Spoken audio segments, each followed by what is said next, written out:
We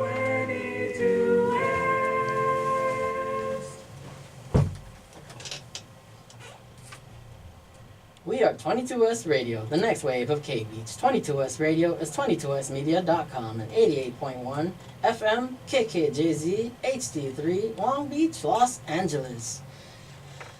Welcome, ladies and gentlemen, to the Golden Spotlight. I'm your host, Rob Flores, and for those of you who it's their first time listening to the Golden Spotlight, a little about the show. This is the show where I interview guests, and every week is a different guest, and I have them share their story because every story is unique, and I try to mix it up every week with a different story, different profession sometimes, and it's pretty cool to just listen to the origin stories, you know, from the very beginning. I try to go as chronological as possible, especially first starting with, you know, like life growing up, and then student life also, because we totally relate. As you know, here at 22S Radio, we are based at California State University in Long Beach. So, at this time, I would like my guest to please introduce herself. Hi everybody, my name is Tema Sall. Thanks so much for having me. What can I tell you? I'm a comedian, I'm an actor, I'm an all-around fun gal, I'm a Taurus, I like the color purple. Yeah, I don't have anything else to say, that's it, I'm done. Thanks so much for having me, I appreciate it, it's been a real treat. Tell me about your childhood. Did you have siblings also? I did. I still do. I have a younger brother. His name's Noah. We have a 6.5-year age difference. So, grew up in Toluca Lake. That's where I'm from, actually. I grew up there, and Cool. Yeah. So tell me about K-12. K-12. Yeah, what was it like? K through 12. Yeah, public school. What was I was it like like? K-12. Is that like a candy bar I should know about? Like another flavor for like a soda that I'm not aware of? K through 12. Let's see. So I went to kindergarten at Temple Israel of Hollywood, and then I switched over to Lawrence 2000, which is now the Lawrence School. I went there from first grade until 6th grade. Graduated from there, and then I went to Montclair College Prep MCP from 7th until 12th grade. So, I was schooled all in pretty much the Valley. So, and I was involved with different programs in school growing up.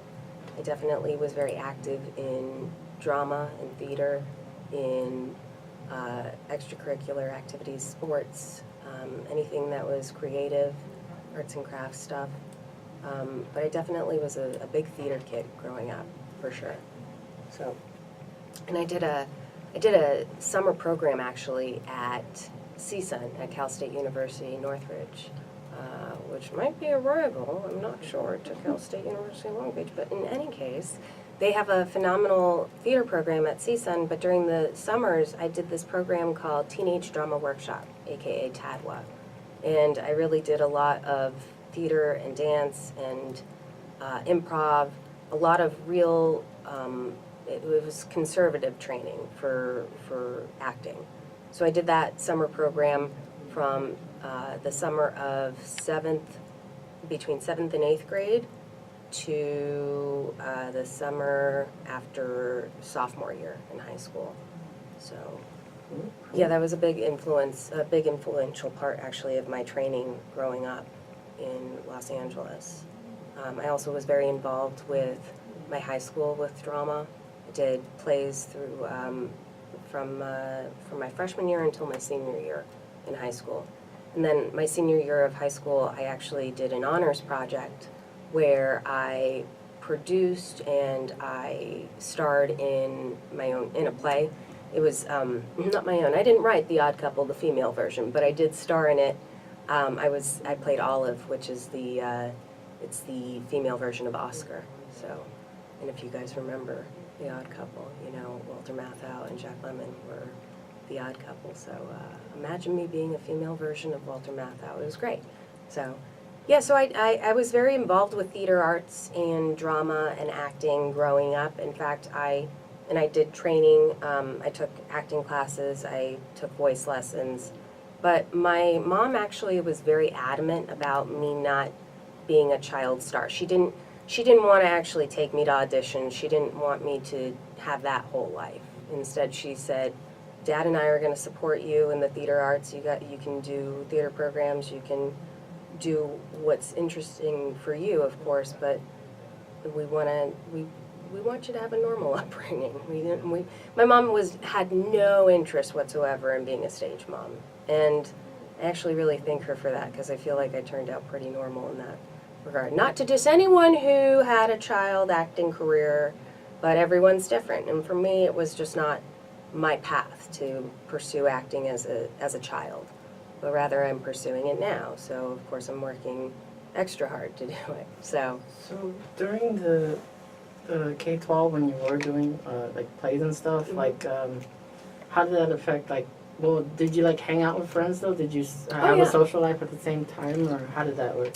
Yeah, I actually, theater and drama, that was, what a fun, like, group to be a part of, to be a theater kid in high school. And there definitely were a lot of people that were in, like, the drama department, and I became very close with those people. And it just always felt like a real great community to be a part of. And I remember just those programs helped me, it gave me a place to be myself. And it gave me a sense of identity that I perhaps didn't have elsewhere, because it was a community and it was very welcoming and very open and very encouraging. So, and socially, I've been pretty good when it comes to having friends. I certainly went through an ugly duckling phase. I mean, don't we all? But it certainly, socially speaking, like I get social skills probably from my mother. My mom's a big social butterfly. So I follow her footsteps in the sense that I definitely love to connect with people and get together with people, and having a social life is certainly important, I believe. So senior year is often said to be like the most stressful, or some would debate that it was 11th grade. But at some point, people reach that moment where they're like, you know, what's going to be next after high school? What school I want to go to? What major and all that? What was that like for you? Well, with TADWA, with Teenage Drama Workshop, the summer, my 4th summer there, I played Gollum in a stage adaptation of The Hobbit, and I ended up winning a huge award for that, and it came to realization for me that I needed to continue stepping up my game. So the following summer, I went to Oxford, England, and did the Oxbridge tradition, where you go to Oxford University and you have a major and a minor, and my major was drama. And so I just found myself, as I got like deeper into high school, that it became a more clear focus. Acting was definitely the focus. And I knew that when I was going to college that I was definitely going to continue pursuing theater and drama and acting.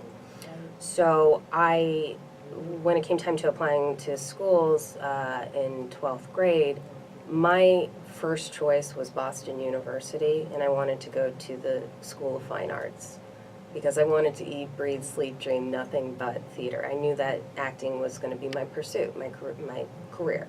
So I applied to a handful of schools. The first school that I actually found out that I got into was Indiana University in Bloomington, Indiana, which has actually a top 10 theater school in the country. So I got in, but that was in like October of 2004.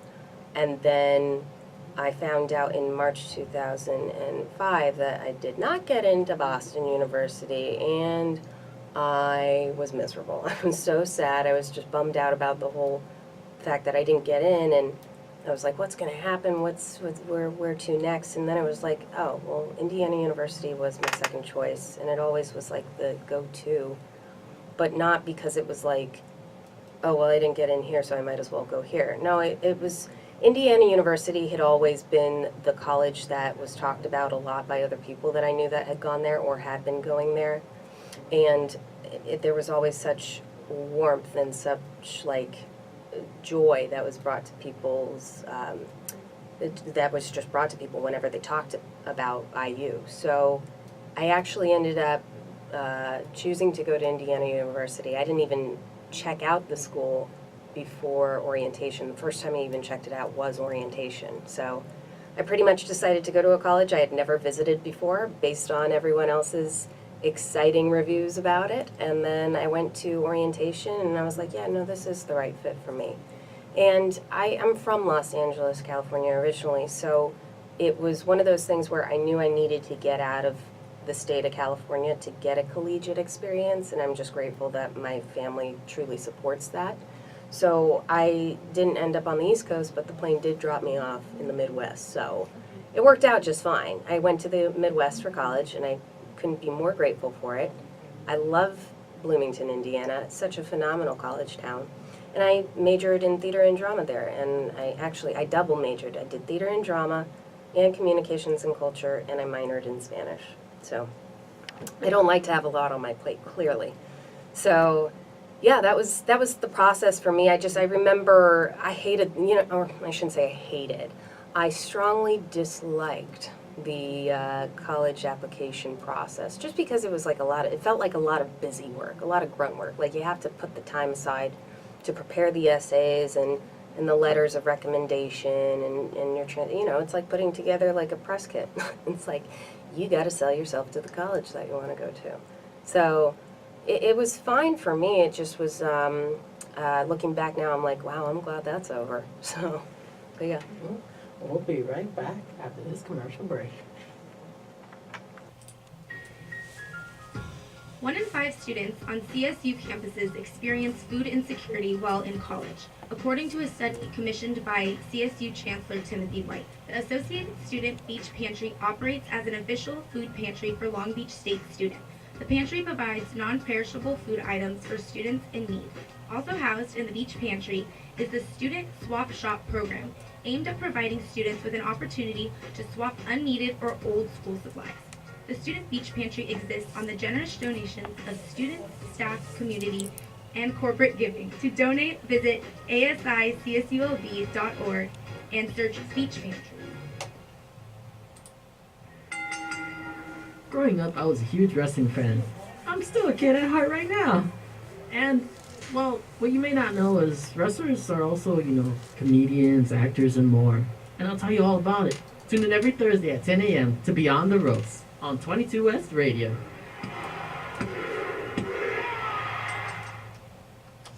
Welcome back, ladies and gentlemen, to the Golden Spotlight. I'm your host, Rob Flores, and if you're just tuning in, this is an interview show, and I'm here interviewing a versatile entertainer.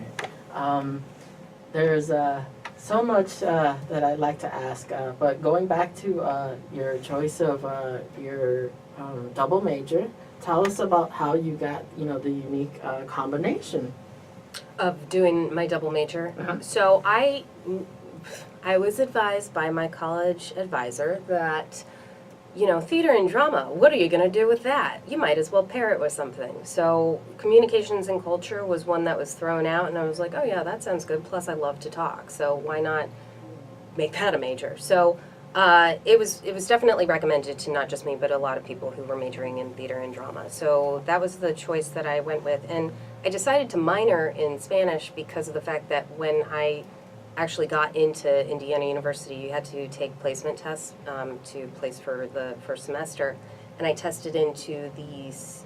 I think it was the second to. I only would have needed to take one more second language class to basically complete my second language prerequisites for graduating. So I was like, well, Spanish, I've been speaking it throughout my entire life. Why stop at college? You might as well get credited for it. So I decided to minor in college, and it was only like 5 other Spanish classes that I needed to take to complete that minor. So when it comes to education, that's something that no one can ever take away from you. So why not continue to expand it? Why not continue to broaden it? Just the sky's the limit, so. And yeah, that's my inspirational spiel on that, anyway. did you get to participate in like clubs and stuff like that on campus? Yeah, I was very involved with the theater and drama department. I guess that's a department versus a club, but I also I didn't necessarily get involved with this, but I was I was a big fan of this sketch comedy troupe actually called All Sorts of Trouble for the Boy in the Bubble, and one of my best friends was in the troupe, and so I was excited about that. So I would go and support those shows a lot. And then I was involved with doing volleyball at a couple points, and what else was I involved with? Man, college, so many years ago. I just, anything that was fun on campus and that struck me as inspiring or something that could help other people, I usually would get involved with. I just enjoyed that so much. There was, not that this is a club, but it certainly was like a project, but there's the play, The Vagina Monologues, and that would happen every Valentine's Day. So my freshman year, I got involved with that. So I actually was cast in The Vagina Monologues. So that was another group that I got to be a part of. But I was very interested in just consistently exploring all the different things that the campus had to offer, because Indiana University has a lot to offer. So, and also I was involved with acting. There's the telecom school. So the School of Telecommunications. So they were constantly doing broadcasting or filming small TV shows or doing short films. And I often was an actor in different people's projects. So I was pretty involved with that too. So, yeah. Cool. Now, everybody has that one class, that one subject that they either struggled with or they just disliked it. What was it for you in college? In college, finite. I hated finite. Do you know what finite is? Is that math? Yeah, but like no one else would actually really like think about that, right? Like, I mean, great that you thought it math, but like who likes math? No one likes math. I shouldn't say that. For all of you nerds out there that love math, I completely respect the fact that you love math and that you're good at it. I'm not discriminating against anyone who likes math. For me, it was strugglesome because there were word problems, but that they didn't seem to make sense at all. And I remember taking finite actually during the summer between freshman and sophomore year, because I heard that taking finite during summer school would actually be a smarter choice, and it would be perhaps less of a load than if you were to take it during a regular semester during the school year. So I ended up taking finite and then a communications class, I remember, during that summer. But finite was just a struggle for me. And I remember thinking consistently, like, how is this going to be a transferable skill in real life? Okay, it's a prereq, fine, I'll take it. I guess I gotta graduate. So, yeah, definitely finite. Hated it. Cool. Yeah. So, I also have this thing where, like, I try to have it, like, I guess I refer to it as, like, the timeline of jobs. Tell me about, like, your very first job leading up to where you are today. Okay. So I graduated Indiana University in May of 2009, stayed for an extra month, and then moved back to Los Angeles in June 2009. So 2 months prior to that, I had just started doing stand-up comedy at the Funny Bone in Bloomington, Indiana, which is now the Comedy Attic, and it's also one of the best clubs in the country, actually. So I moved back to LA, and I knew that I wanted to continue doing stand-up, so I got involved doing stand-up in LA, started running the circuit. So I pretty much kind of just enjoyed my first summer, but my first job that I really started working in October of 2009, and that was when I signed up with Central Casting up in Burbank. And so I knew that acting was going to be part of my pursuit in my career, so one of the greatest things I can recommend to anyone who's actually interested in getting involved with acting is to start off with background acting, because it is such a I like to call it the learn and earn plan, where you basically are hired to go work on set and you learn about what it's like to work on a live TV set, a live film set. So that was one of my first jobs, really, it was doing non-union background acting. And then I also started PAing. My first PA job actually was working on Ellen DeGeneres' 12 Days of Giveaways, and so I did that in December 2009. So I was doing background acting, I was PAing, I was babysitting, I was pursuing stand-up, I was just doing everything and anything to really start hustling in this business and in the pursuit of acting and stand-up comedy. So by January 2010, I had my first gig working on set on the TV show CSI.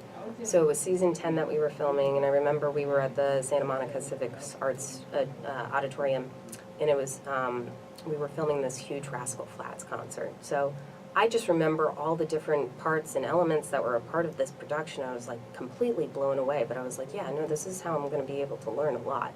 So I started getting acclimated to what it's like to be a production assistant on set.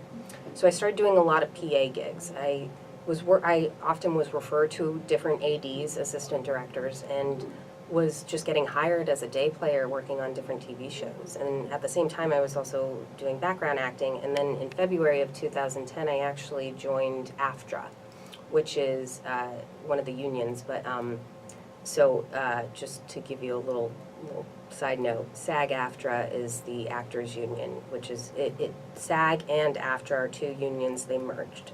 SAG is Screen Actors Guild, AFTRA is American Federation Television Radio Association, I want to say. Might want to fact check me on that. I should know what my union stands for. Anyway, so SAG and AFTRA actually merged in 2012. So I joined AFTRA in 2010 and became a part of the union. So I was technically grandfathered into SAG-AFTRA. I didn't have to pay an additional union fee to join SAG. So I became part of the union, was continuing to do background acting, and continued to do different PA gigs. I was working on, I day played on Desperate Housewives, and then I got to work on Lopez Tonight, which was, as you know, a late night talk show with George Lopez. So I was really trying to dip my toes into the late night television scene because I love comedy and I knew that I wanted to better understand that world. And then fast forward to May of 2011, after having 2 years of background acting and PAing under my belt, along with other little odd jobs and whatnot, I was hired to be a production coordinator at a small entertainment marketing agency called Pyro Creative. And I truly learned a lot when it comes to post-production and also how to tell a story through content, through copy, through promotions, how to tell a story within 30 seconds, 20 seconds, 15 seconds, 10 seconds, 5 seconds.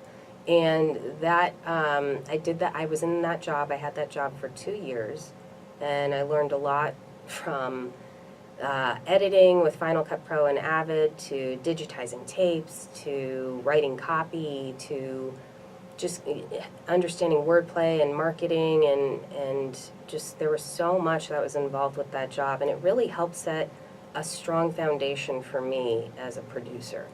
So I decided after, it was 2013 that I actually left that job, and I went on to, I was missing production desperately, so I was like, I gotta get back over there, but I want to take a different route. So I ended up actually getting hired as a writer PA on the TV show The Crazy Ones, which was, it starred Robin Williams and Sarah Michelle Gellar.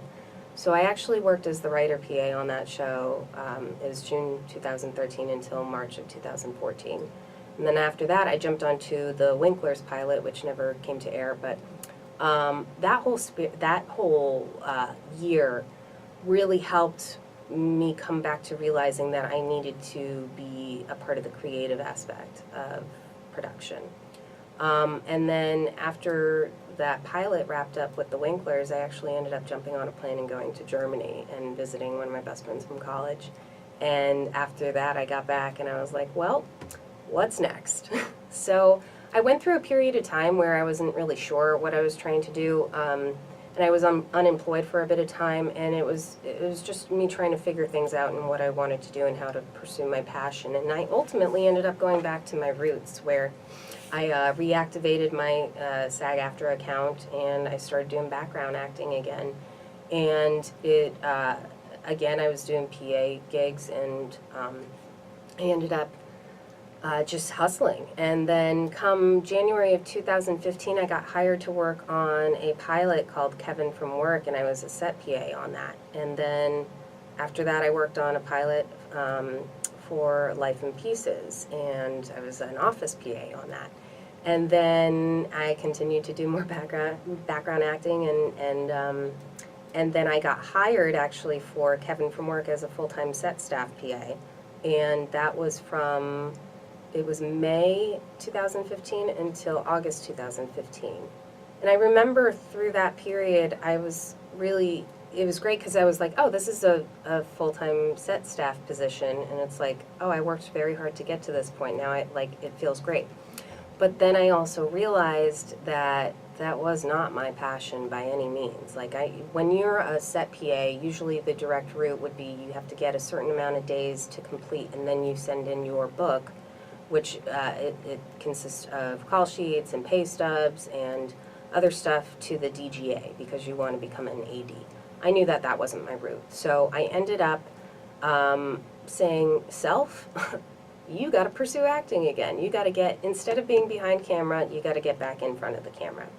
So I had this sort of revelation. I was like, all right, now I got to really hit it hard and really pursue my passion.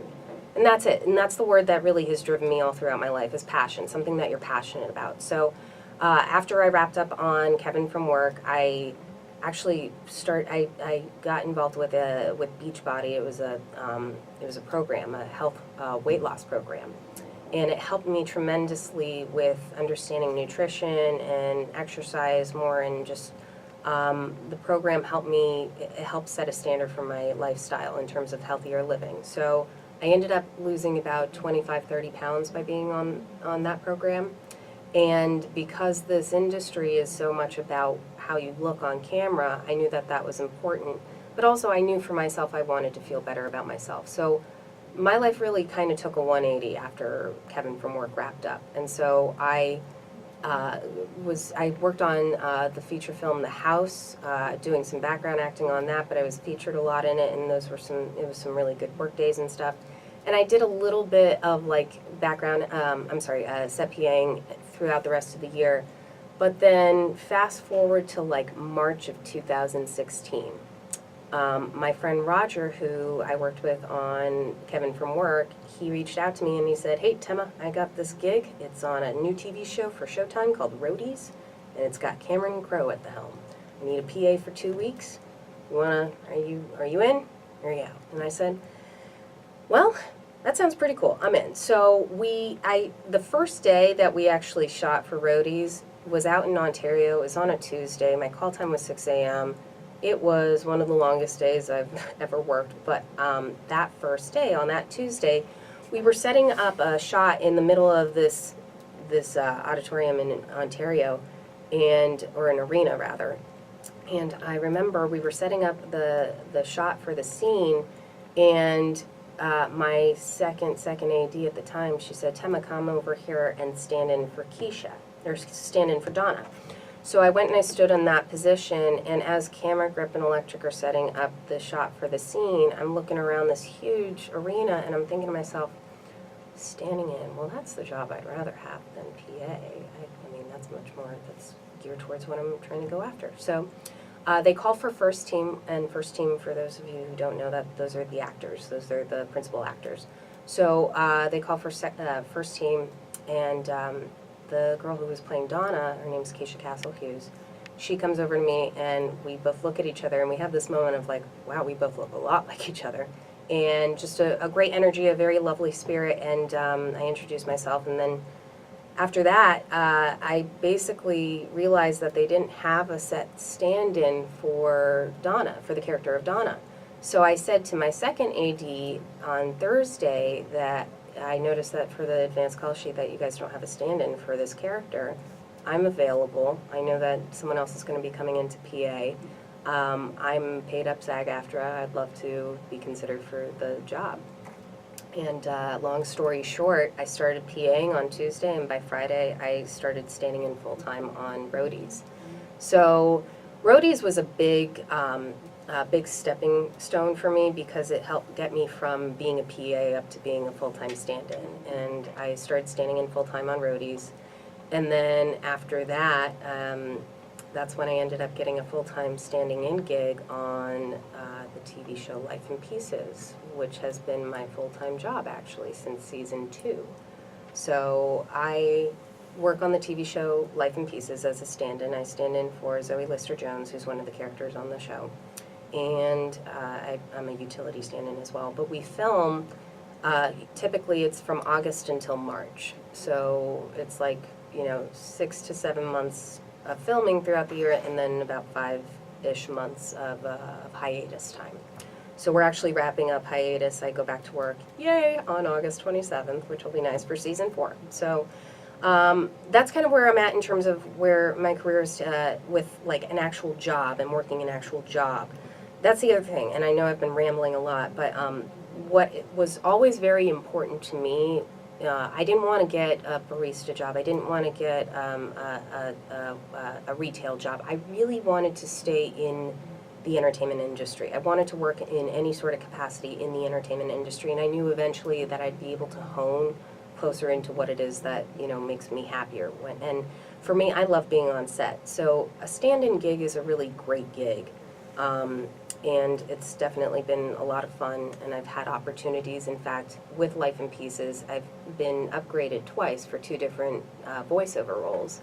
I played I played an Amazon Alexa in season 2, and then in season 3 I was a talking toy potty. So the whole crew, actually, what's really great about the crew is that they know that I'm an actor as well. They know that I'm a comedian. They all support that, which to me is such a treat and it feels rare in this industry when you know that you have a whole team that's truly backing you and like really believes in you. And I feel like when you find that, you got to hold on to it and don't ever let go. But yeah, so that's pretty much where I'm at. And then in terms of stand-up comedy, though, when I started in March 2009 in Bloomington, Indiana, I did it pretty consistently for the first 2.5 years. So by August 2011, I kind of started falling off the radar a little bit, and I wasn't as passionate about it. I was a little bit like, I felt a little, I don't know, maybe in my head about the fact, like, am I good enough? Is this right for me? Am I really going to pursue a career out of this? What do I do? And so I kind of took some time off, and I feel like that time off actually really helped gear me up for when I came back like full-fledged. I came back to doing stand-up with a whole nother sort of perspective, really, if you will, in July of 2016. So I've never worked harder in my entire life than I have in the last 2 years for stand-up comedy. It's been a whole nother ball game, and it's been really great. I've been running a weekly room as well, which I've been running since February 2017. And I get up, this past week, I got up 10 times, which is really great. So as a comedian, you have shows, you get booked on shows, but also how do you get booked on shows? Well, you got to hit those open mics. So there's so many open mics now, which is great, and there's something called the Comedy Bureau, thecomedybureau.com, shout out to Jake Kroger. If you're interested in checking out where you can go and do an open mic and where you can also go see shows, but it's been such a helpful tool. But yeah, my partner last week, him and I were having a discussion, and he said to me that if you really want to see a difference, make a change in your stand-up, I would even double the amount of times that you're getting up. Because I saw myself kind of averaging somewhere between 4 to 6 times, like maybe 4 to 5 times a week of doing stand-up, and that would include doing open mics, but also doing book shows. And he said I would kick it up to 8 to 10 times. So after that heartfelt conversation, which was last week, I had already done a show on Monday and Tuesday, and then that was on Wednesday, so I had a show that I went to, and then after that show, I did 2 other open mics. And then the next day, I did 2 open mics and then a show. And then this past weekend, I did a show in Santa Cruz. And then last night, I did my room in North Hollywood. So it definitely takes a lot of, it takes a lot. It just takes stamina, it takes patience, it takes determination, it takes tenacity. And that's also my nickname. I'm Tenacious Tema. So I constantly go after the things that I feel passionate about and that I love. But here's another thing that I would just say to everyone and anyone. There's no substitution for hard work. You have to put in the work. You have to put in the time. There are no shortcuts. You will be rewarded for your hard work. Hard work will pay off eventually. But it also is like a testament to your strength and your endurance if you can really handle it.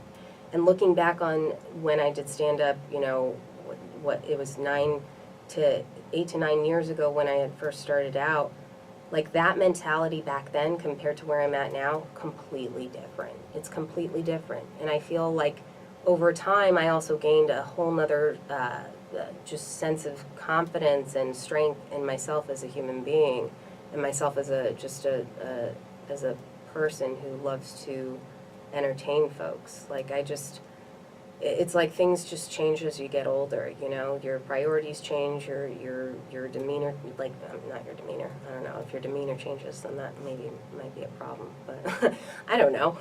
What am I saying anymore? I don't know, I've lost my mind, it doesn't even matter. I think that it's important to work hard. I've always believed in hard work, and I get that from my parents, because my parents have done a phenomenal job at raising my brother and I, and or raising me and my brother, and so it's just been really great to have such strong role models in that sense. So yeah, work hard, guys. I promise it'll pay off, and that's the exciting thing, is when you do work hard, you get those rewards, and then it continues to feed you in the sense of like, oh, well, if I could do this, then I can continue to reach higher. You always have to figure out ways to challenge yourself and bring yourself to the next level.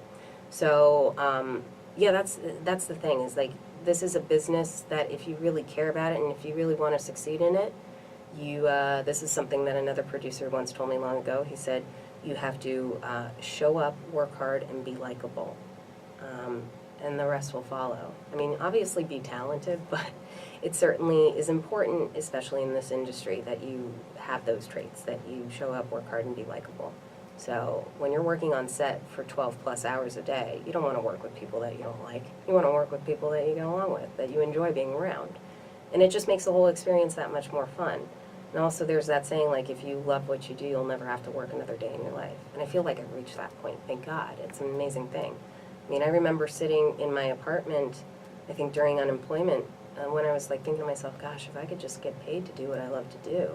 And now I feel like I do. Like I'm able to make my own schedule, and I'm able to survive, and like I'm able to make a living, which thank God. And if there's anything that I can stress to anyone who's even listening right now, don't give up on what you believe in. Like, pursue your passion and figure out that that's your passion, and know that you can do it. You absolutely can achieve anything that you put your mind to. Like, dreams are what you make of them. You can absolutely achieve anything that you put your mind to. So it's just really wonderful to know that I have reached a point where it's like I'm doing what I love, and I'm not compensating like my happiness for anything. I feel like I'm living my happiness. Like I'm living the life that I've always dreamed of, like ever since I was a little girl. Like when I was 7 years old, all I wanted to do was just be a star. I wanted to be an actor. I wanted to make people laugh. So continue to do what you love to do, and don't stop. And there will be ups and downs, I promise, but it's up to you to find the strength within to overcome and excel. And I promise you it'll be so much more worth it. And you'll also be proud of yourself, and you'll feel good about yourself. So don't give up. Like, you'll make it, you'll figure it out, is what I'm trying to say too. Is like, if you have to do an odd job, if you have, like, we all have bills to pay, we all have to make our ends meet. I get it. But figure out a way where you can think outside of the box and do something within your industry. Like I said before, it's the learn and earn plan. So don't give up. Keep fighting for what you believe in. Have your passion pursue what it is that you love. And yeah, I say go after it. Don't give up. Do not give up. How long have I been talking for? We'll be back after our second commercial. According to the Pacific Institute, in 2015, half of the water used by the typical California home went toward landscaping. Water-hungry gardens can contribute to drought and the depletion of one of our most essential resources. Choosing locally native, drought-resistant plants can help conserve water and lower water bills.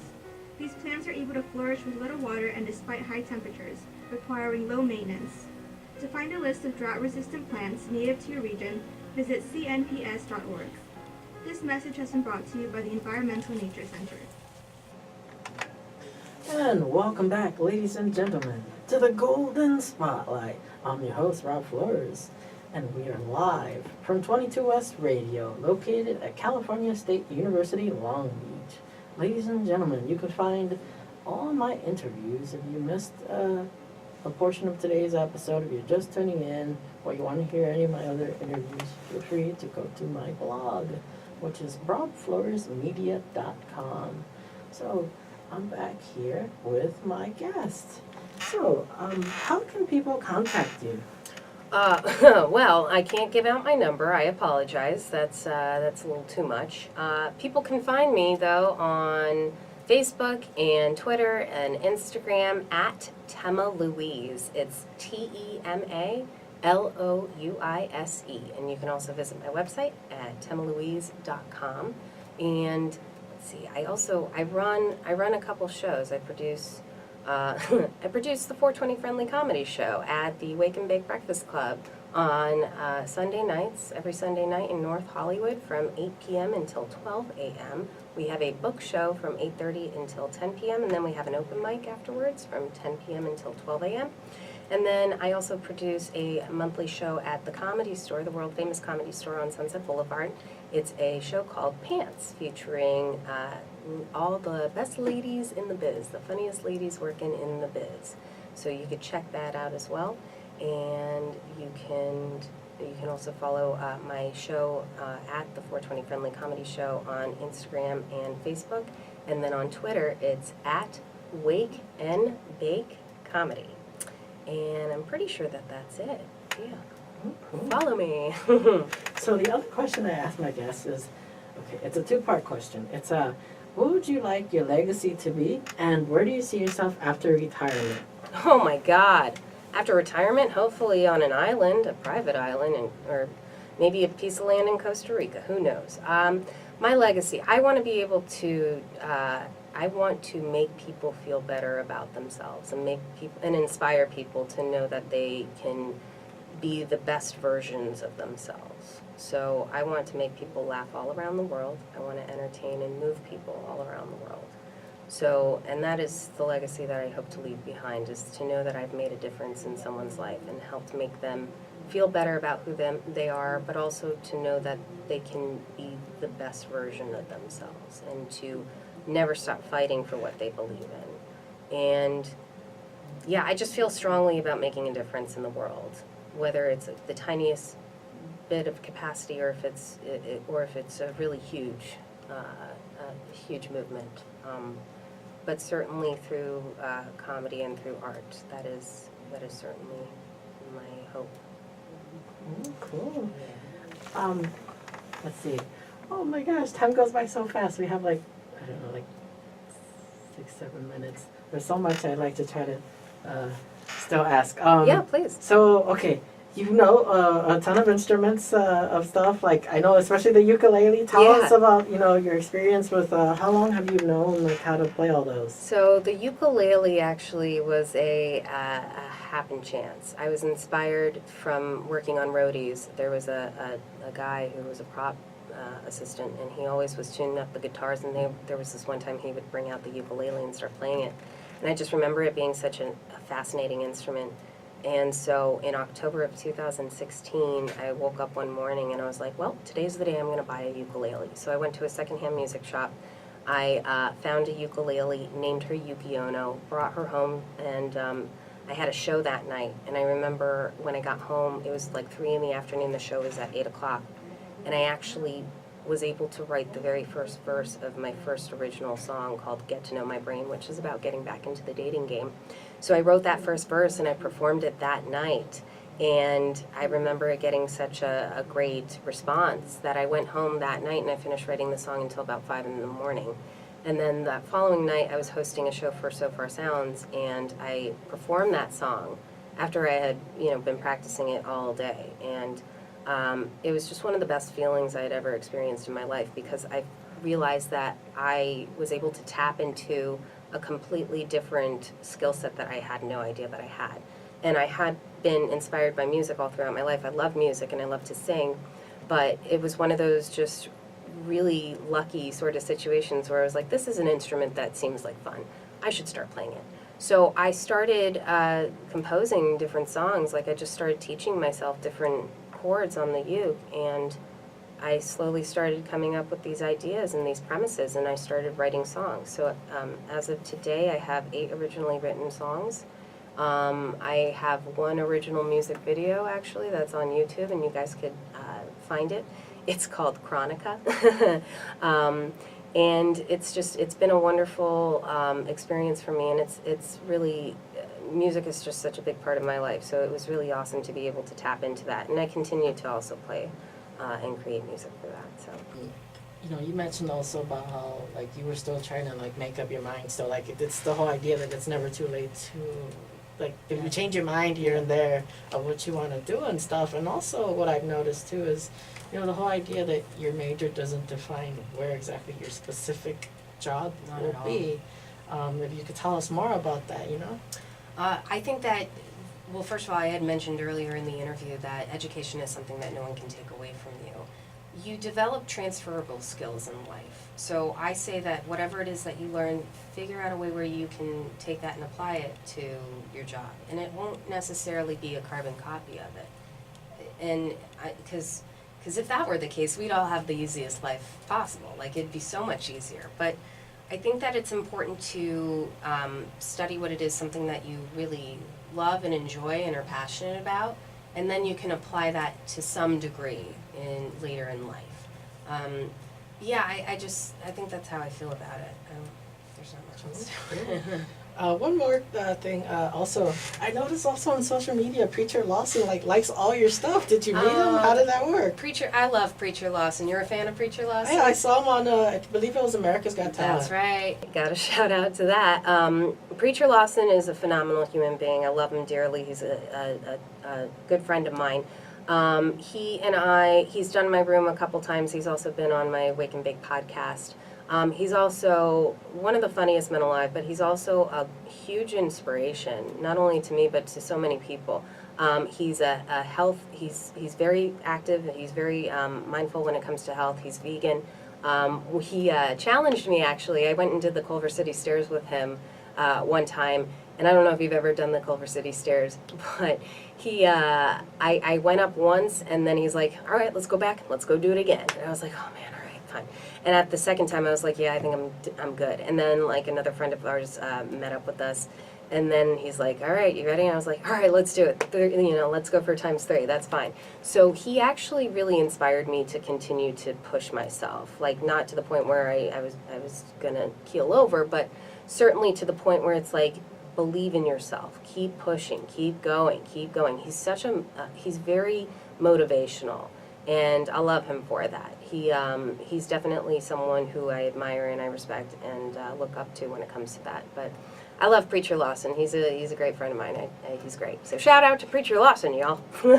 Yeah, I know. I was noticing. I was like looking through, and I was like, oh wow, Preacher likes like everything on here. Yeah, he's the homie. I love that guy. Yeah. Let's see. 3 more minutes. I'm trying to squeeze as much as I can. Squeeze it. What tips do you have also for students that they want to, try to enter entertainment and they don't know like how to go about it? What if they're shy and stuff?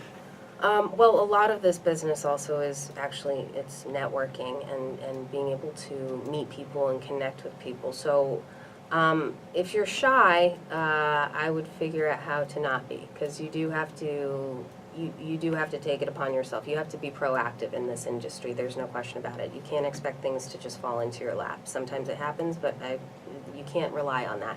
I would say figure out what avenue you want to take, but get your foot in the door. And once you get your foot in the door, that's a really great way to just kind of start going from there. So If you're interested in getting involved in production, get a PA job. Figure out how you can get a PA job through that. A lot of it also is not who you know, it's not what you know, it's who you know. But then there's also the saying, it's not who you know, it's who knows you. So continue to just network and broaden your palette, broaden your Rolodex, whatever it is, build up your contact list. And also go to seminars or go to conferences, go to anything that's free. If there's something that's offered, like if it's something that interests you, go and listen. Like there's definitely panels that take place all the time. Go check out different festivals that are happening. There's film festivals, there's comedy festivals, there's art, culture, there's so much. So just do whatever you can to get your foot into that door. And network. Network is a big thing. So, yeah. Cool. Well, I want to thank you for taking the time to be here. Of course, my pleasure. Do you have any other questions for me? How did you build yourself like on social media? How do you get to like all those social media followers? How do you grow? A lot of it has to do with hashtagging and also putting out content regularly and creating stories. I just enjoy so much of telling stories. I love to, having the amount of time, 15 seconds to be able to tell a story, I thrive in that. I love doing that. So whatever you can do to keep people engaged, that's how you also help build a following. So think about what would be considered as good content, relatable content, current content, and I feel like things will just follow over time. So, yeah. Excellent. Yeah. Well, this concludes this episode. Thank you so much. Oh my gosh, my pleasure. Thank you so much, Rob. You've been a delight, a sheer delight.